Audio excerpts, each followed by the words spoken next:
Today marks my 60th birthday. In the past, nobody really made a fuss over my birthdays, but about 2 weeks ago, while helping my grandson tidy up his desk, I stumbled upon a handmade card. On the front it read, "Happy birthday, Grandma." I tried to ignore it, but I couldn't stop myself from feeling a flicker of hope. After all, 60 is a milestone worth celebrating. Though no one had ever truly marked the occasion before, I dared to think maybe this time would be different, that they wouldn't forget. I woke up early and cleaned the entire house from top to bottom until everything sparkled. After lunch, I took a long shower, curled my hair for the first time in what felt like ages, and slipped into my best-fitting navy blue dress. Then I settled into the living room, waiting for them to come home from work. That's when it hit me. I hadn't asked which restaurant we were heading to tonight. I quickly texted my son Brian, "Where are we going for dinner tonight?" No reply, probably caught up in a meeting. I sent the same message to Emily and Richard, but silence from both. Unable to stay put, I went back upstairs to rearrange the bedroom and closet. After fussing for a while, exhaustion took over, and I collapsed on the sofa, drifting off to sleep without even realizing it. When I finally woke up, darkness had fallen. I sat up abruptly, slapping my forehead in frustration. Had they already left for the restaurant without me? I grabbed my phone, ready to call, but all I saw were the messages I'd sent. No replies, no missed calls. I stared at the screen for a long moment before dialing Richard's number. "Hello," I started, but he cut me off immediately. "What is it?" His voice was flat and businesslike, like I was interrupting something important. "I was just wondering where you're having dinner tonight?" "We're out. Just eat something at home or we can bring you something back," he replied curtly. I didn't know what to feel. I was about to say, "Today is," when a woman's voice interrupted him over the phone. "Come cut the cake!" It was Lucy Wells. I recognized her instantly, the woman who vanished from sight but never really left his life. "If it's not urgent, let's talk later," Richard said before hanging up abruptly. The sound of the call ending echoed in my ears. I stood there frozen, phone in hand, as if I'd been punched in the chest. The room was still dark. I sank down onto the edge of the bed, staring blankly into the gloom until a low rumble of thunder rolled past the window. I picked up my phone again and opened the social media app Emily had helped me install recently. I used it to capture little moments of life around the house.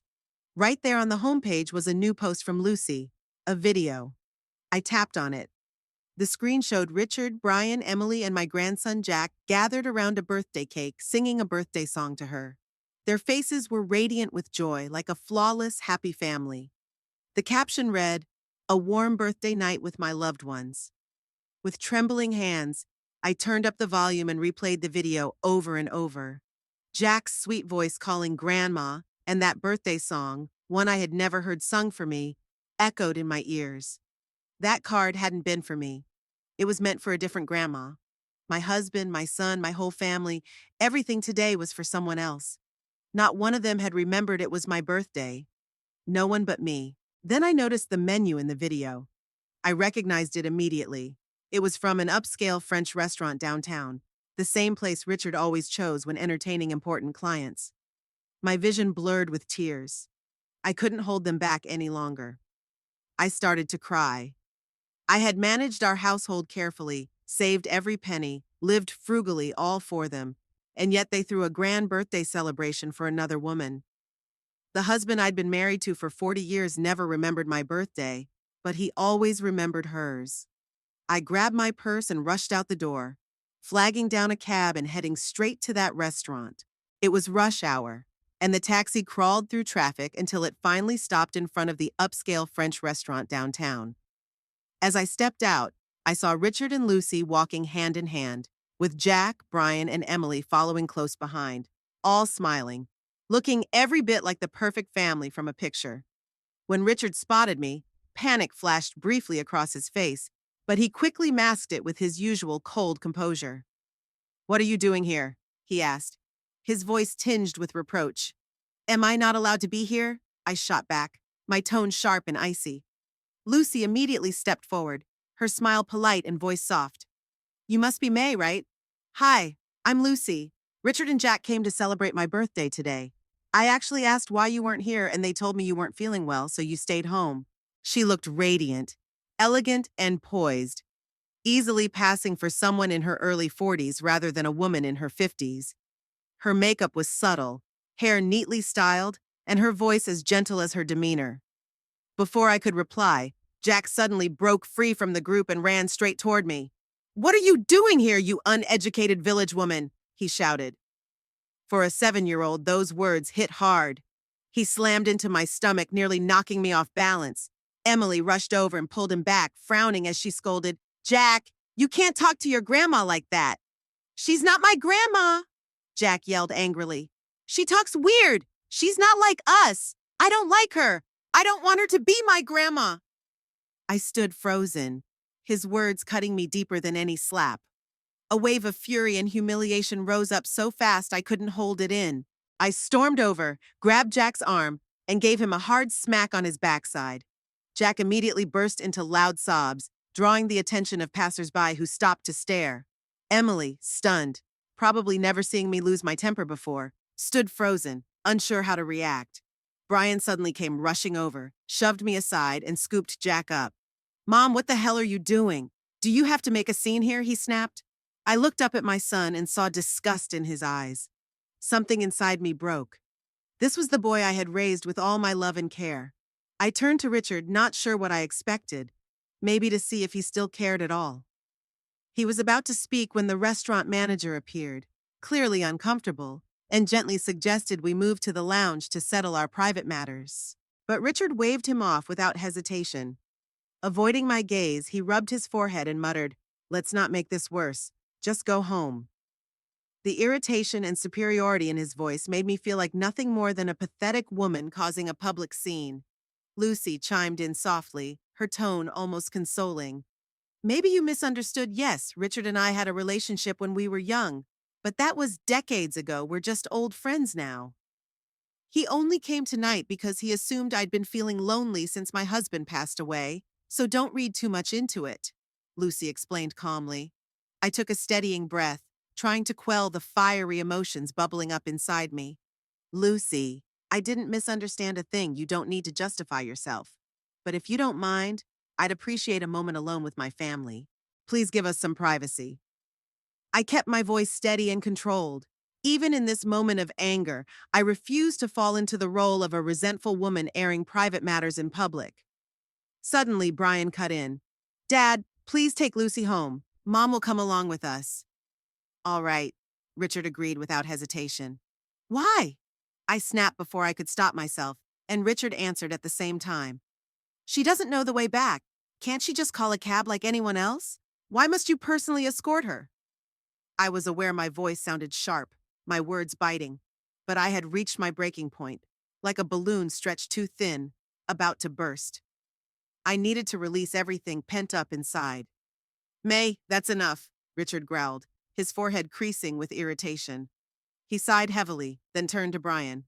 "You take Lucy home. Jack and Emily will ride with us." "I don't want to!" Jack yelled suddenly, clutching onto Lucy. "I want to ride with Grandma Lucy. I don't want to be with that old boring grandma." "Jack!" Emily gave me an apologetic glance as she tried to pull him away, but he squirmed free again. After the chaos finally settled, we all got into the car. I sat in the front passenger seat while Emily and Jack took the back. Just as I reached out to roll down the window for some fresh air, Richard silently rolled it back up. "The wind is too strong. Jack might catch a cold," he said, eyes fixed intently on the road ahead. I quietly withdrew my hand. A heavy silence settled over the car. Minutes passed before Richard finally broke it. "May, your conduct today was entirely unacceptable." Just like that, a few simple words, yet he passed judgment with precision and finality. I leaned back silently, saying nothing. Not a single word left my lips until the car pulled into the garage. When I finally spoke, my voice was hoarse and barely recognizable as my own. "Emily, you think I was wrong too, don't you?" She didn't answer, but from the rearview mirror, I caught a flicker of hesitation in her eyes. That weak, evasive silence cut deeper than any spoken criticism. I let out a quiet, bitter chuckle. I didn't even know why.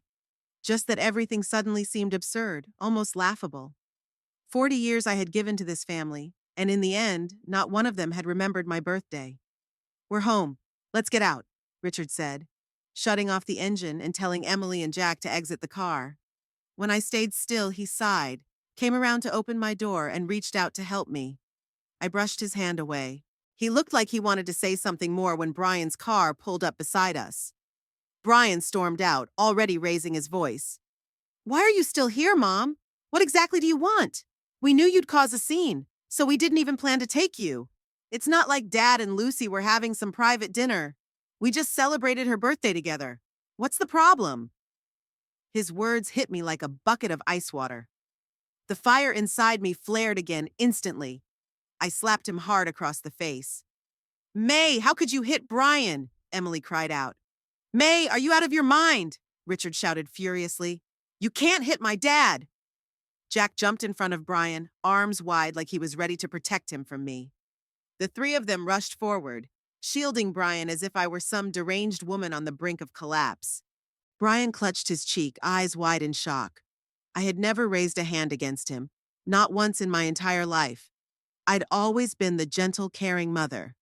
Of course he couldn't understand. My palms still stung from the slap. I fixed them coldly with my gaze, their faces, each different but all equally familiar, and said with a biting tone, "Ungrateful people." My words were so harsh they startled Brian. He stammered, "Mom." Richard's face darkened further. His glare was cold and hard. "May, this has gone way too far. You've embarrassed yourself publicly, and now you're hitting your own son at home. You're almost 60. Can you please stop acting so irrationally?" I actually laughed at that. "Not almost 60, I said deliberately, my voice calm and clear. "I am 60 today." And with that, I turned and walked upstairs, leaving them all behind without so much as a glance. Once inside, I went straight to my bedroom and locked the door behind me. I peeled off my clothes and stepped into a hot shower, scrubbing my face clean, but no amount of water could wash away the heaviness settling on my chest. Soon, there was a knock on the door. "May, open up, it's me." Richard's voice. I grabbed a pillow and pulled it over my head. I didn't want to hear him. I didn't want to hear anything at all. Then my phone buzzed. Instinctively, I reached for it, unlocked the screen, and saw a message from Lucy. I opened it. "May, I honestly thought Richard told you about today. Brian and Emily were both coming, so I assumed you knew. Besides, we've celebrated together for the past few years, so I didn't think you'd misunderstand. There's really nothing going on between Richard and me. Please don't be upset." My eyes locked on one phrase. "We've celebrated together for the past few years." The past few years. I froze for a moment before typing back. "Are you saying they've celebrated your birthday with you every year before this one too?" Her reply came quickly. "Yes, ever since my husband died. Richard has spent nearly every birthday with me. After Jack was born, Brian and Emily started coming too." Reading that, the fierce fire I'd been carrying inside suddenly died out, as if someone had snatched all the air from the room. No smoke, no embers, just cold, lifeless ash. I felt utterly foolish, pathetic even. I nearly laughed. My husband had been celebrating his ex-wife's birthday for 10 consecutive years. My son had been joining in for 7. Me? I'd been part of this family for 4 decades, and not once had anyone remembered my birthday. I thought back to my youth, before marriage.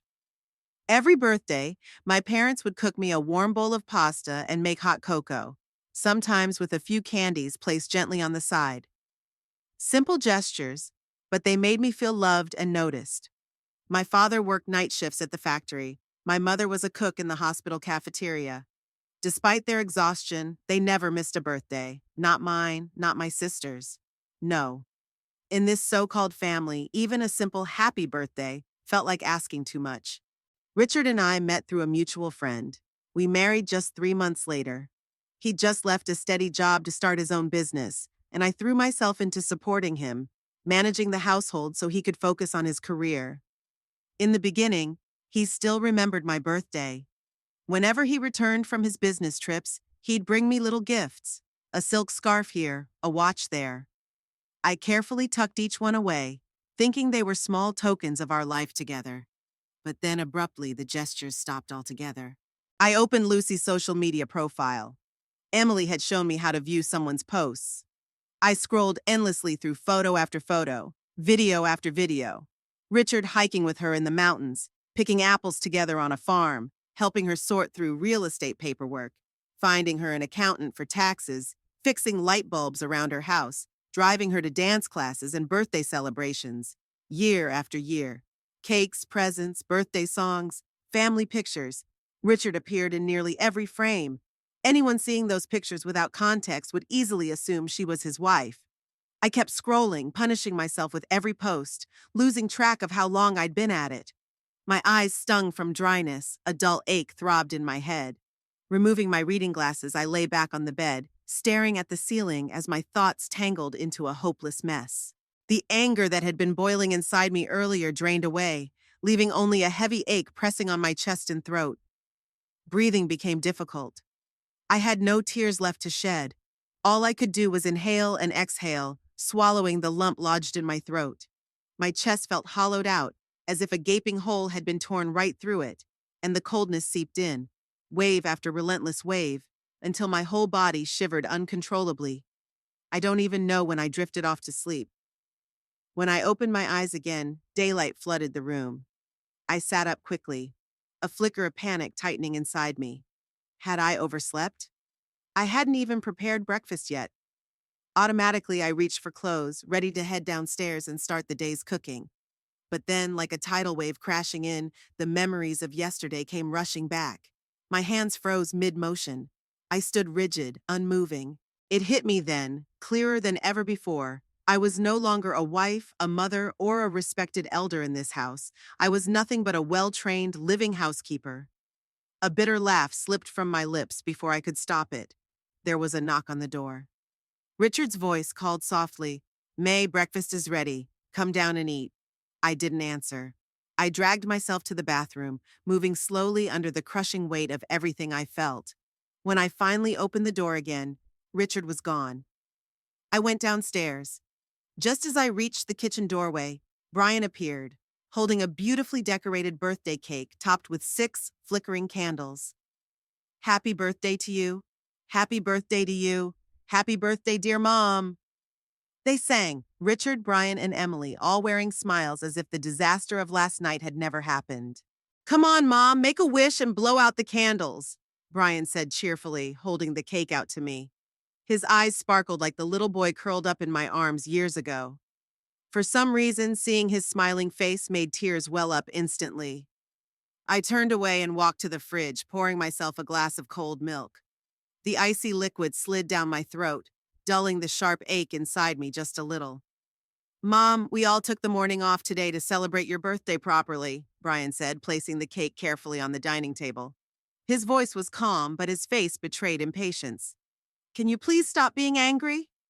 I didn't know how to face any of them. I grabbed a piece of bread and headed back upstairs, but Richard caught my arm. "May, we all made mistakes last night. You can't keep shutting everyone out." The moment he spoke, the barely contained emotions inside me ignited once more. I fixed him with a low, steady gaze. "What exactly do you mean by we all made mistakes? Are you saying I was wrong to show up and disrupt your happy little family gathering?" "You haven't celebrated your birthday in years," Richard replied flatly. "It's understandable if we forgot. Do you really need to make such a big deal out of it?" "Exactly," Brian added. "Mom, you're blowing this way out of proportion. Lucy would never cause a scene like this." The certainty, the self-righteous tone, it made my stomach churn. Suddenly, I dashed to the sink and gagged, the milk I'd just swallowed rising back up. Emily rushed to steady me. "May, don't be upset. We promise we'll celebrate properly next year, okay? Please don't be sad anymore." I gently pushed her hand away and turned my gaze to Brian. "If you love Lucy so much," I said quietly, "why don't you just let her be your mother instead? Can you stop this madness already? Are you even hearing yourself?" Brian snapped, his voice rising. "You sound ridiculous." Then Richard lost control, something I'd almost never seen in over 40 years of marriage. He had always been cold, detached, and unemotional, but as soon as Lucy's name came up, he unraveled. It wasn't that he couldn't show feeling, he simply never had any for me. Brian seemed stunned by his father's outburst and went silent for a moment. But strangely, I felt calmer than I had in a long time. The rage, humiliation, and hurt all faded away. What remained was something quieter and heavier, a hollow exhaustion so deep I couldn't find words for it. 40 years of marriage, decades of devotion, and in that moment, it felt like it meant nothing at all. I'm not crazy and I'm not rambling, I said calmly, meeting Richard's eyes. I want a divorce. Divorce? Brian exploded. Mom, are you out of your mind? At your age, you're throwing around divorce like it's a joke? You think you can just walk away from dad and be fine? You think there's some man out there still waiting for someone like you? Richard hadn't said a word, but Brian fired off insult after insult, fast and sharp, each one cutting deeper than the last. If this had been the old me, I might have broken down, blamed myself, questioned whether I was being unreasonable, maybe even cried. But no, now I just felt tired and disgusted. The marital assets will be divided fairly. The children are grown, so custody isn't an issue. I'll have my lawyer prepare the divorce papers and send them to you.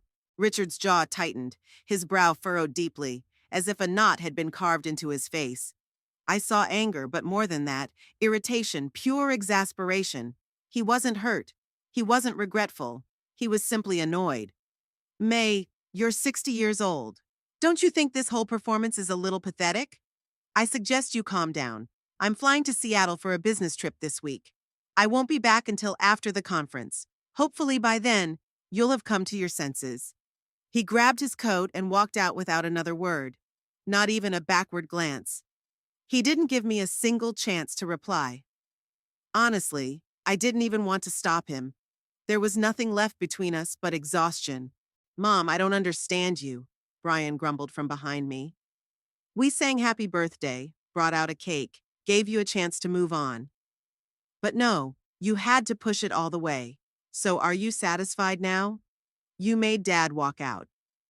Without looking back, I said softly, I never asked for any of that. Then I turned and climbed the stairs to my room. Once inside, I started packing my things. As I sorted through my belongings, a sharp realization settled in. It was time to think about what came next. I grabbed my phone and searched for that legal advice channel I'd been following. The host was a woman in her 40s, a lawyer who helped women facing tough situations. Her guidance was always straightforward and easy to understand. I discovered her while scrolling through social media, and since then, I'd often listened to her advice. Using the method Emily once showed me, I sent her an email and called the law office listed on her channel's homepage to arrange a consultation. Then I returned to my packing. When I finished, I took stock of my things and realized, after 40 years in this house, all I truly owned could fit inside a single suitcase and a small backpack. I gathered the gold and silver jewelry Richard had gifted me over the years, along with the household bank card I'd always managed. I planned to visit the bank later and transfer the entire balance into an account I'd opened before marriage. Though my personal savings were modest, I'd managed every household expense meticulously, budgeting to the last cent. I had always saved with Brian in mind for emergencies, for his future. Now, looking back, I doubted he ever cared about that money. If that's true, then I have every right to reclaim it. I rolled my suitcase out of the home I'd lived in for 4 decades and hailed a cab to a modest, old-fashioned hotel downtown, a place I used to notice in my younger years. It always struck me as quiet and comforting. After checking in, I headed straight to the lawyer's office. She seemed a bit surprised to see me. After all, not every 60-year-old woman shows up declaring she's ready to begin anew. But her expression held no judgment, no condescension, no think twice lectures. She listened closely as I laid out my story, took careful notes, and offered clear professional legal advice. I signed the engagement papers on the spot and paid the retainer. We scheduled a formal contract signing for the following day. As I stood to leave, I hesitated and asked, Don't you think I'm being ridiculous? Divorcing at 60? Claire looked me in the eye, warm but firm. May, when a woman chooses to walk away at 60, it usually means she's endured far more than anyone should. Her words were gentle, almost casual, but they tightened my throat. I blinked to keep tears at bay. After leaving, I stopped by the train station and, with a ticket agent's help, bought a one-way ticket home to Portland. I found a small roadside diner, ordered a cheeseburger just to settle my stomach, then returned to the hotel. Years of constant motion had left me unaccustomed to stillness. The sudden quiet felt strange, like a hollow I didn't know how to fill. Stepping into the hotel lobby, the front desk clerk greeted me cheerfully. "You're back early today. Did everything go smoothly?" "I thought I'd come back and rest," I replied. "Not here on vacation?" she asked casually. "You seem so independent. Don't have any friends to meet up with?" Her simple question caught me off guard. For a moment, I just stood there, struck by the realization. In all these years, I hadn't made a single real friend. My entire life, the thoughts, the efforts had revolved around that house. I'd never built a circle of my own. I offered a small, bitter smile and shook my head. "No, I don't have any friends." She laughed warmly.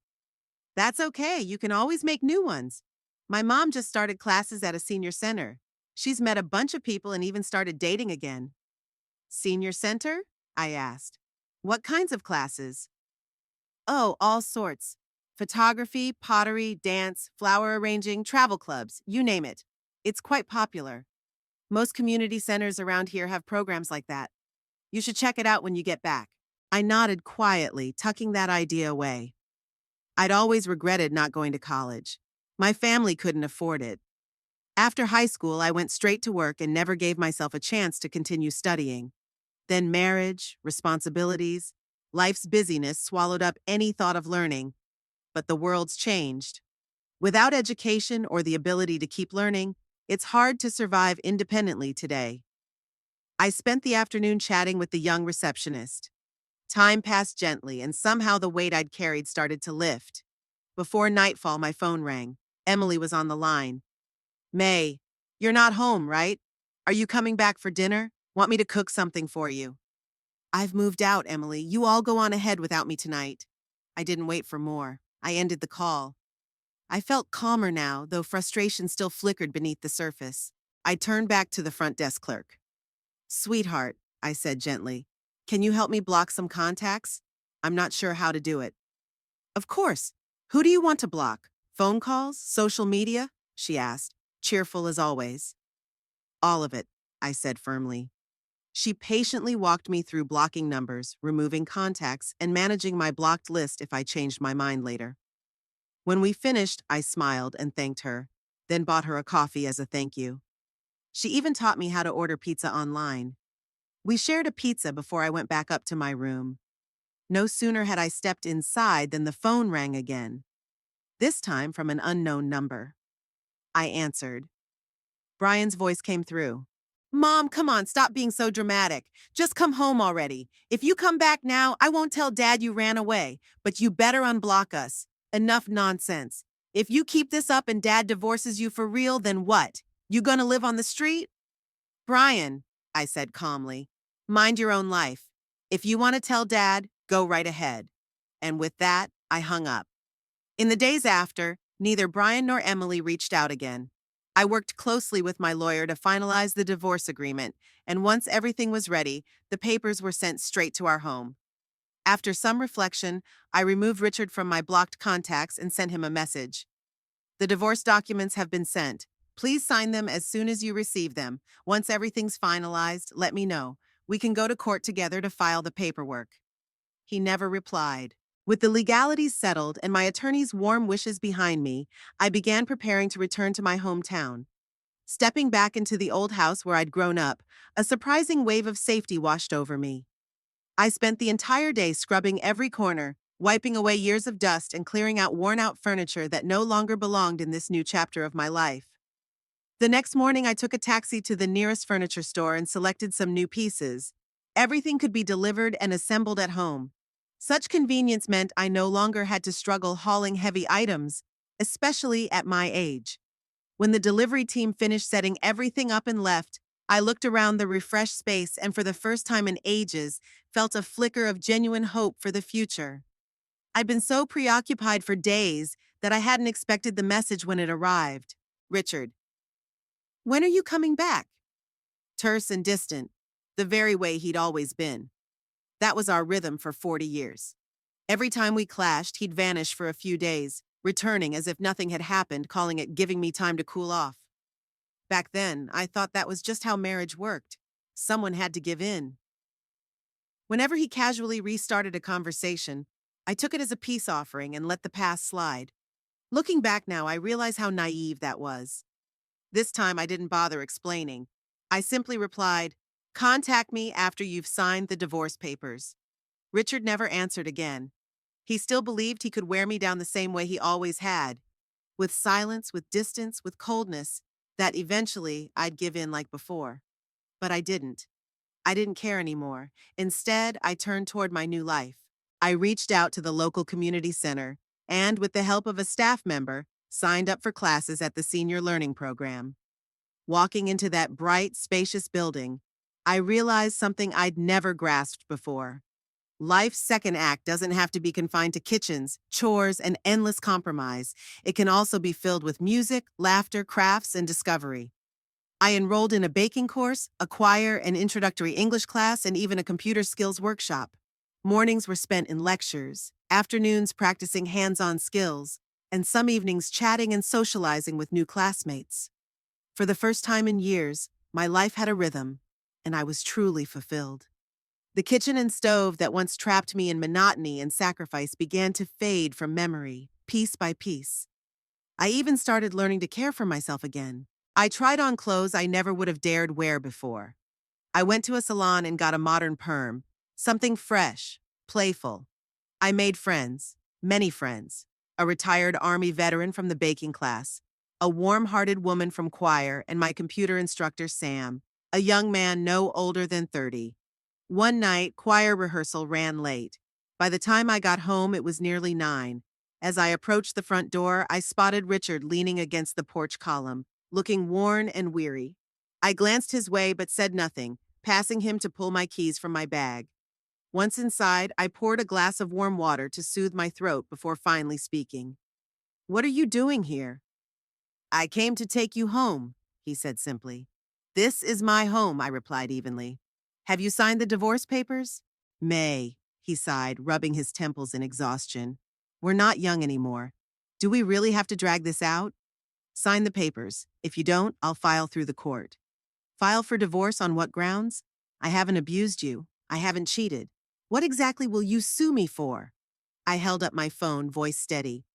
"I've backed up every social media post from the past 10 years, yours and Lucy's. They've been notarized. That's indirect evidence of infidelity." "I didn't cheat!" he shouted, fury finally spilling over. I looked at his twisted expression and let out a quiet laugh. "Whether you cheated or not isn't for you to decide. That's for a judge. Here's what's truly ironic. I'm your legal wife, yet there's not one decent photo of us together. Meanwhile, her entire profile is full of pictures of you." Richard stared, face hardening, patience evaporating. "You're just a housewife with a high school diploma, no career, no experience. Do you really think you can live well without me?" "Am I not living well now?" I shot back coldly. "This past month without you has been the happiest of my life. I found a lawyer on my own, took a train, cleaned my childhood home, and started rebuilding my life piece by piece. Richard, you've looked down on me for years, haven't you?" I stepped closer, locking eyes with the man I'd known for 4 decades. The contempt, the condescension, it was so glaring now. Why had I never seen it before? "Richard, you always thought I wasn't good enough, didn't you? So why marry me at all? You wanted a housekeeper, someone to manage your life so you could focus on your career. Did you ever, even once, see me as your wife?" His face darkened further, but he tried to deflect. "I didn't treat you badly, did I? Did I ever make you suffer? You never had to work a day in your life. You lived comfortably without earning a penny. Most women would envy you." "Comfortably?" I scoffed bitterly. "Try living it yourself. Up before dawn every day to cook breakfast, running around the kitchen, washing clothes, doing your son's laundry, cooking for the whole family, cleaning every inch of the house. Ever wash your own dirty socks? Your underwear? You think the house cleaned itself? You think the trash disappeared on its own? If you call that a good life, then go live it. But I'm done." "All over some housework?" he muttered, annoyed. That's right, I snapped, voice firm and hoarse. It's too much for me. I'm done being your unpaid housemate. At least real maids get paid and can quit when they want. Me? I spent 40 years serving your family for nothing, only to be criticized and dismissed. Well, I quit. Richard stood silent, jaw clenched, face cold. You're being ridiculous, he muttered finally. Perfect. Then you can leave now. You have 1 week to sign the papers, or I'll file the lawsuit myself. I shut the door firmly in his face, and only then did I feel as if I could finally breathe again. I honestly believed that after the intensity of our argument that night, Richard would simply sign the divorce papers, and we'd be done. But to my shock, a week later, he showed up at my doorstep with Brian and Jack in tow, making a scene right in front of the neighbors. Reluctantly, to avoid more gossip, I let them in. No sooner had they crossed the threshold than Jack ran straight into my arms, bursting into tears. Grandma, I missed you so much. I was sick a few days ago, had a fever. I wanted your brownie cake. I really, really missed you. I gently pulled him away. I have plans tonight. Ask your parents to make dinner. Jack looked stunned, glanced at Brian, then slowly nestled into Emily's arms. That's when Brian finally spoke. Mom, we came today to bring you home. Jack's been sick twice since you left. Once with a cold, once an allergic reaction. He's lost weight. Emily and I aren't good at caring for him. Do you really want him to suffer like this? I cut him off sharply. Of course I want him to be well, but Jack is your child, not mine. I raised you. I fulfilled my role as a mother. Now it's your turn to be a father. Then I faced Richard. Have you signed the papers? If not, I'll file the lawsuit this week. Mom, please don't be upset, Brian pleaded quickly. We've been thinking things over. I admit we were wrong. Forgetting your birthday was our fault. We're truly sorry. I even spoke to Dad. He promised there'll be no more contact with Lucy. From now on, your birthdays will be celebrated properly, every year. That's right, May, Emily added softly. Every marriage has its misunderstandings. Richard truly cares about you. He was the one who insisted we come get you today. I looked at her, not with anger, just quiet weariness. Emily was a gentle soul, but the kind who subtly shifted responsibility onto others, especially the elders in the house. She'd never truly seen my side. She only wanted smooth, quiet harmony. So I met her gaze and asked, Emily, if Brian one day reconnected with his high school sweetheart after her husband passed, started feeling sorry for her, took her hiking, traveling, helped with errands, changed light bulbs, handled paperwork, and then celebrated her birthday for 10 straight years, bringing your child along too, would you be okay with that? Her expression changed instantly. She had no answer.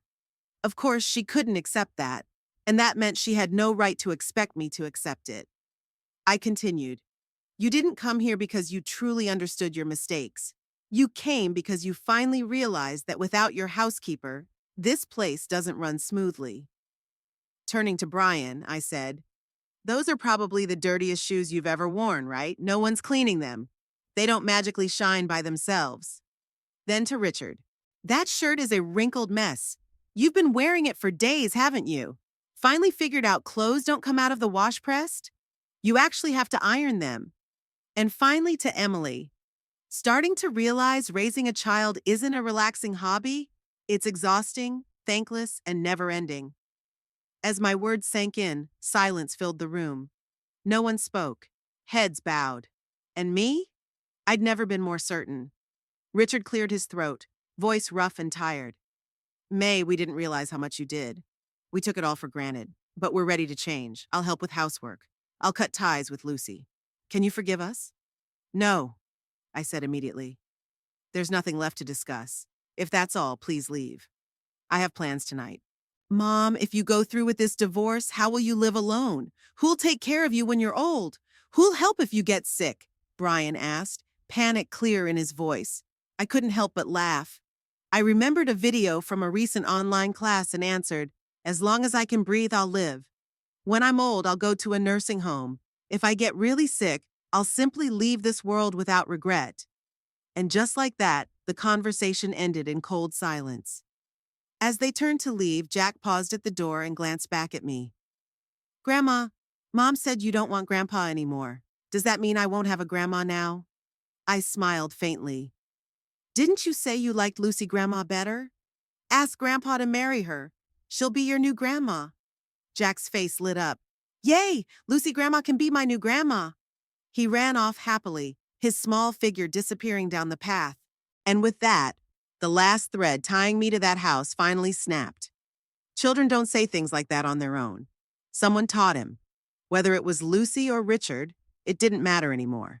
Now, alone, I felt nothing but freedom. After Richard returned home, he signed the divorce papers shortly after, without more argument. He even offered me a larger share of our assets. I didn't hesitate to take everything. A month later, I held the finalized divorce certificate in my hands. Soon after, I taught myself to shoot and edit videos on my phone and started a baking channel online. I wasn't skilled at fancy editing, but people were drawn to the charm of an older woman sharing her homemade recipes. My age and experience earned me a modest but loyal following. Over time, my circle grew, from fellow retirees to many younger people who loved learning from me and chatting about life. Eventually, I heard Richard and Lucy had finally gotten together. But things didn't go as they expected. Lucy had no knack for housekeeping and couldn't manage the household. Instead of easing into the family, it was the family that adjusted around her. She tried helping with Jack but ended up feeding him something that triggered a severe allergy. He was hospitalized. After that, Brian moved out with Emily and Jack for good. Not long after, Richard was diagnosed with cancer. He had surgery and was confined to bed during recovery. Soon after his diagnosis, Lucy filed for divorce, taking half of Richard's assets with her. Now Richard is recovering at home. Emily left her job to care full-time for him and Jack. I learned all this through occasional messages Emily still sends, casual updates, bits of conversation. When she told me she quit her job, I said one thing. I don't judge your choices now, but if you want to start over, it's never too late. Yes, it wasn't until I turned 60 that I finally learned to love myself. And only then did I begin truly living the life I'd postponed for 40 years.